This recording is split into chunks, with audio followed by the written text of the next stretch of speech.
क्या जंतर मंतर पर पिछले 25 दिनों से चल रहे उग्र छात्र आंदोलन, लाठीचार्ज और आंसू गैस की गोलों की तपिश के बाद आखिरकार केंद्र सरकार को युवाओं की ताकत के आगे झुकना पड़ा है? प्रधानमंत्री नरेंद्र मोदी ने सोशल मीडिया के जरिए कड़ा संदेश देते हुए देश में पेपर लीक के मामलों की त्वरित सुनवाई और दोषियों को सख्त सजा दिलाने के लिए फास्ट ट्रैक कोर्ट बनाने का ऐतिहासिक ऐलान कर दिया है।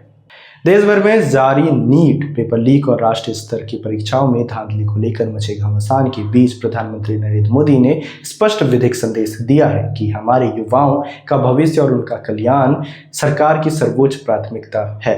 पेपर लीक करने वाले किसी भी गिरोह को बख्शा नहीं जाएगा। सरकार के इस फैसले के बाद अब लंबे समय तक अदालतों में लटके रहने वाले मुकदमे का निपटारा तेजी से होगा और दोषियों को तत्काल जेल की सलाखों के पीछे भेजा जाएगा।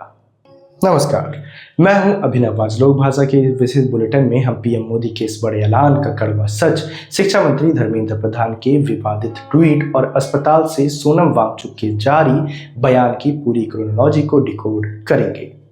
जंतर मंतर का 25 दिनों का संघर्ष और अस्पताल से सोनम वांगचुक का संदेश। दिल्ली के जंतर मंतर पर चल रहा प्रदर्शन अब देश के इतिहास के सबसे बड़े छात्र आंदोलनों में से एक बन चुका है।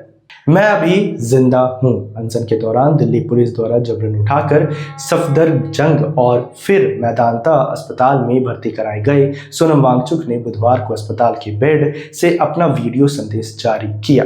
उन्होंने कड़े तेवरों में कहा, मैं अभी जिंदा हूं और अंत तक डटा रहूंगा। यदि सरकार संवाद का विधिक रास्ता खोलती है तो मैं अनशन वापस लेने को तैयार हूं। आंसू गैस के गोले और छात्रों का दर्द। बीते दिनों 35,000 से अधिक छात्रों के प्रदर्शन पर हुए लाठीचार्ज और दागे गए आंसू गैस के गोलों ने यह साबित कर दिया है कि युवाओं के दिलों में पेपर लीक में से हुए नुकसान का दर्द उन पुलिसिया लाठियों से कहीं ज्यादा गहरा है। फास्ट ट्रैक कोर्ट का गणित और धर्मेंद्र प्रधान का इस्तीफा। प्रधानमंत्री के इस बड़े फैसले के बाद भी प्रदर्शनकारी छात्रों के मन में कई कड़े सवाल कायम है।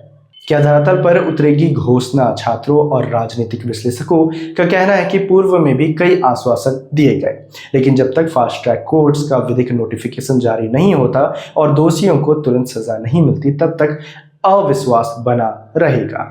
शिक्षा मंत्री धर्मेंद्र प्रधान पर भड़का गुस्सा। केंद्रीय शिक्षा मंत्री धर्मेंद्र प्रधान ने सोशल मीडिया पर विपक्षी दलों पर छात्रों को भड़काने का आरोप लगाते हुए एक लंबा चौड़ा बयान जारी किया। इसके जवाब में जंतर मंतर पर डटे छात्रों ने तीखा तंज कसा कि इतना लंबा चौड़ा भाषण लिखने से बेहतर होता कि मंत्री महोदय अपना विधिक इस्तीफा सौंप देते। लोक भाषा का विश्लेषण। क्या एक प्रधान मांगेंगे दूसरे प्रधान का इस्तीफा? प्रधानमंत्री मोदी का ट्वीट निस्संदेह देश के लाखों कॉम्पिटिटिव एग्जाम की तैयारी करने वाले युवाओं में एक उम्मीद जगाता है, लेकिन केवल फास्ट ट्रैक कोर्ट्स बना देने से शिक्षा तंत्र की सड़ांध खत्म नहीं होती। जब तक नेशनल टेस्टिंग एजेंसी एनटीए का पूर्ण गठन नहीं होता और जवाबदेही तय करते हुए प्रशासनिक पदों पर बैठे जिम्मेदार अधिकारियों पर कड़ा विधिक एक्शन नहीं लिया जाता, तब तक यह आंदोलन पूरी तरह शांत नहीं होने वाला है। लोक भाषा का सवाल। क्या आपको लगता है कि फास्ट ट्रैक कोर्ट बनने से देश में पेपर लीक जैसी घिनौनी परिपाटी पर हमेशा के लिए लगाम लग जाएगी, या शिक्षा मंत्री का इस्तीफा भी उतना ही जरूरी है? कमेंट बॉक्स में अपनी कड़क राय जरूर दर्ज करें। देश के सबसे बड़े घटनाक्रम की हर पल की लाइव अपडेट और सटीक विश्लेषण के लिए जुड़े रहे लोक भाषा के साथ। वीडियो को लाइक करें और चैनल को सब्सक्राइब करना न भूलें। मैं था आपके साथ अभिनव। जोहार, धन्यवाद।